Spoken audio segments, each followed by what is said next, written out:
हुई पहाड़ियों और घने जंगलों से घिरे एक छोटे से परसुकून गांव में चार नाकाबिले तकसीम दोस्त अली, सारा, जीन और छोटी आमना ने अपनी गर्मियां अपने घर के पछवाड़े के राजों की खोज में गुजारें। उनका पसंदीदा मकाम एक वसिया व अरीज कदीम दरख्त था जो उनकी छोटी सी दुनिया पर मुहाफिज नजर आता था। एक तेज दोपहर जब वो दरख्त के पास खेल रहे थे, आमना को किसी गैर मामूली चीज से ठोकर लगी। जड़ों के नीचे, जज़वी तौर पर पत्तों और मट्टी के नीचे छिपा हुआ एक अजीब चमकता हुआ नीला पत्थर था। दिल की धड़कन की तरह इसकी धड़कन हल्की सी हो गई। ये क्या है?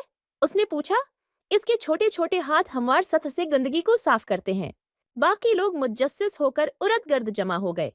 जब अली ने पत्थर को छुआ तो जमीन हल्की सी कांप गई और दरख्त की जड़ों के दरमियान एक शगाफ नमूदार हुआ। एक घूमता हुआ पोर्टल, सूने, सब्ज और नीले रंग के रंगों से चमकता हुआ, उनकी हैरान आंखों के सामने खुल गया। हवा ठंडी हो गई और एक मध्यम राग निकला। क्या हमें अंदर जाना चाहिए? सारा ने सरगोशी की। उसकी आंखें जोश और खौफ से फैल गईं। अगर ये खतरनाक है तो क्या होगा? जीन ने हचकचाते हुए अपनी छोटी बहन आमना की तरफ देखा, लेकिन तजस्सुस इनसे बेहतर हो गया। हाथ जोड़कर उन्होंने पोर्टल के जरिए कदम रखा। उनके दिल धड़क रहे थे। वो एकदम तोड़ती दुनिया में अभरे उसके ब्राकस जो उन्होंने कभी नहीं देखा था। सरसब्ज खेत लामतना ही फैले हुए थे, फूलों से बंधी हुई थी जो गोधूली में नरमी से चमकते थे। माए रोशनी की नदियां आहिस्ता से बहती थीं और टमटमाते परों वाली मखलूकात मुद्दर लहजे में गाते हुए उधर उधर उड़ रही थीं। फासले पर क्रिस्टल से बना एक बुलंदो बाला किला खड़ा था जिसके स्पायर लेवेंडर के आसमान को छीद रहे थे। ये एक ख्वाब की तरह है, सारा ने बड़बड़ाई। उसकी आवाज खौफ से कांप रही थी। जब वह तलाश कर रहे थे तो उनका सामना एक मेहरबान मखलूक से हुआ जिसका नाम लूमिर था, जो इस जादुई दायरे का मुहाफिज है। लूमिर रोशनी की एक मखलूक थी जिसमें एक गरम चमकती हुई चमक और एक आवाज थी जो झनकार की तरह गूंजती थी। उसने बच्चों को खुश आमदीद कहा और उन्हें दुनिया के बारे में बताया जिसे इलोरिया कहा जाता है। ताहम जब उसने इंकशाफ किया कि इलोरिया खतरे में है तो उसका लहजा धीमा हो गया। इलोरिया का दिल एक ताकतवर क्रिस्टल जिसने दायरे को बरकरार रखा, सायादार इंसानों ने चरा लिया था जिसे वर्नाकस कहा जाता है।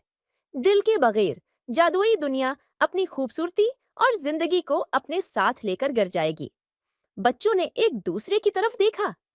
हमें मदद करनी है, अली ने अपनी आवाज मजबूत करते हुए कहा। दूसरों ने सर हिलाया, यहाँ तक कि छोटी आमना ने, जिसने अपने भाई का हाथ मजबूती से पकड़ रखा था। लोमियर की रहनुमाई में वो तारीक जंगल में चले गए जहाँ वर्नाक्स के रहने के लिए कहा जाता था। जंगल खौफनाक था, सिरसराहट साए और खौफनाक सरगोशियों से भरा हुआ था।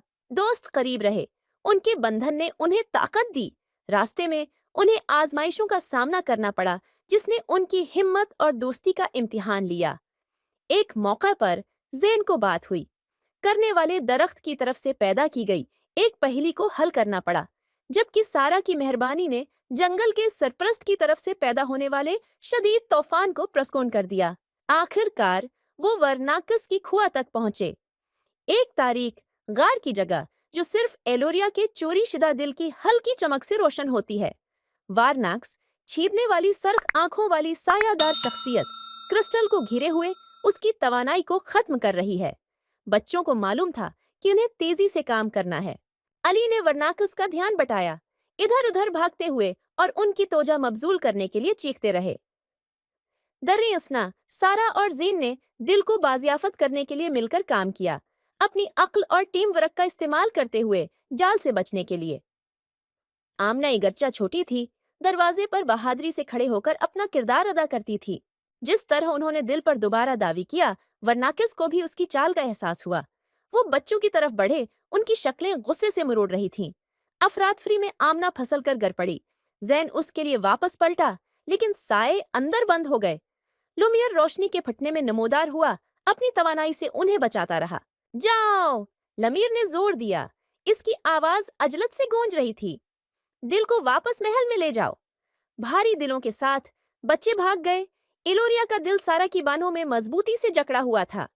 उन्होंने उसे महल में इसकी सही जगह पर वापस कर दिया और एलोरिया के दायरे को बिहाल कर दिया गया। आसमान चमका, دریا چمک اٹھے اور مخلوق خوشی سے گا رہی تھی، لیکن ان کی جیت کڑوی تھی۔ لومیر، ان کے رہنما اور محافظ، نے انہیں بچانے کے لیے اپنے آپ کو قربان کر دیا تھا۔ بچے پورٹل کے ساتھ کھڑے تھے، ان کے چہروں پر آنسو بہہ رہے تھے۔